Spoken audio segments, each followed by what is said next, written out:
put this trade negotiation in context for us from the workers' perspective. What is on the table here? What does it mean if a deal does or doesn't get done? Well, look, let me start off by saying that for years we've been told that the economy is like the weather, that there's nothing you can do about it. But the economy is nothing but a set of rules that are passed by the men and women that we elect, and those rules decide the winners and the losers. And those rules for the last 30 or 40 years have been designed for workers to lose. So we work longer, we work harder, we produce more, and we make virtually the same or less. So one of those rules is trade. It's been designed, the trade rules to date have been designed to hurt workers, not help workers. And we're bound and determined to make sure that a new trade regime actually works for workers on both sides of the border, that it helps democracy, stimulates the economy, and develops the well-being of workers on both sides of the border.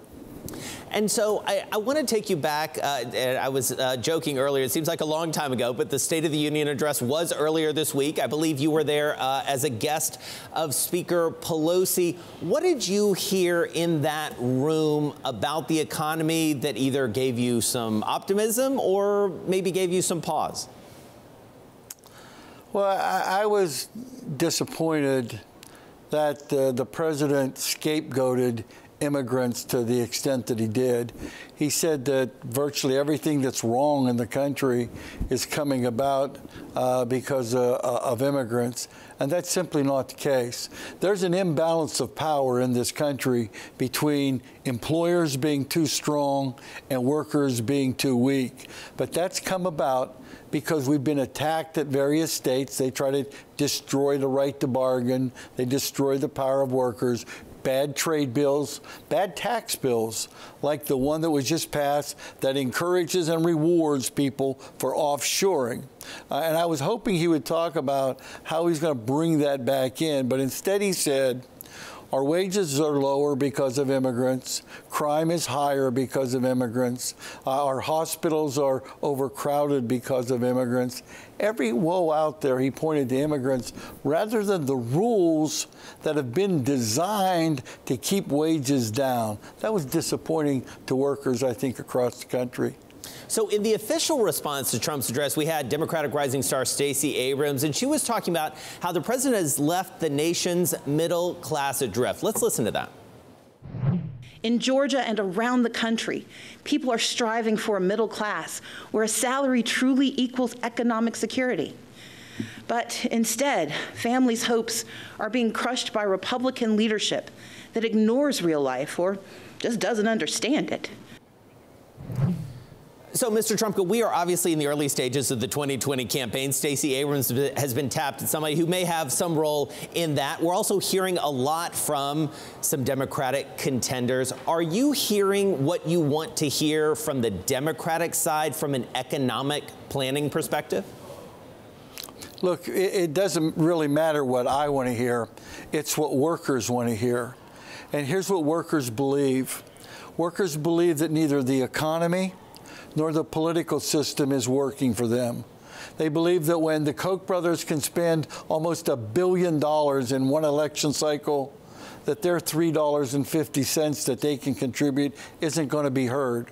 So it's what workers want to hear. And what workers want to hear are solutions to kitchen table economics, the things that they face every day. How am I going to get more wages? How are we going to increase our take-home pay? Protect our health and safety, protect our health care, have a pension plan that works for us. How am I going to send my kids to school? How are we going to fund the local school and make sure that it has a quality education with great teachers? How are we going to do that? They want to hear practical answers to that. And I think the candidates that talk about that are going to capture their imagination. Bernie Sanders caught fire in the last election cycle because he talked to those very issues. Right. And I think it will take somebody who talks to them from the heart, and that the workers actually believe that what a person is saying, that they not only believe it, but they will fight hard to make sure it happens. So one plan that is making its way out there is this Green New Deal. What's your first reaction to that? Well, look, we have a lot of environmental problems, and we have to take care of them. But the people have to be taken care of, communities have to be taken care of, and so it has to be a comprehensive solution. And I think we need to look at that solution, and if it's good, if it helps the transition and it doesn't leave people and communities and sectors of the economy or people, whole scales of people behind, then I think it's a good thing. I think we must focus on the environment because it's such a threat to the continued existence of humanity.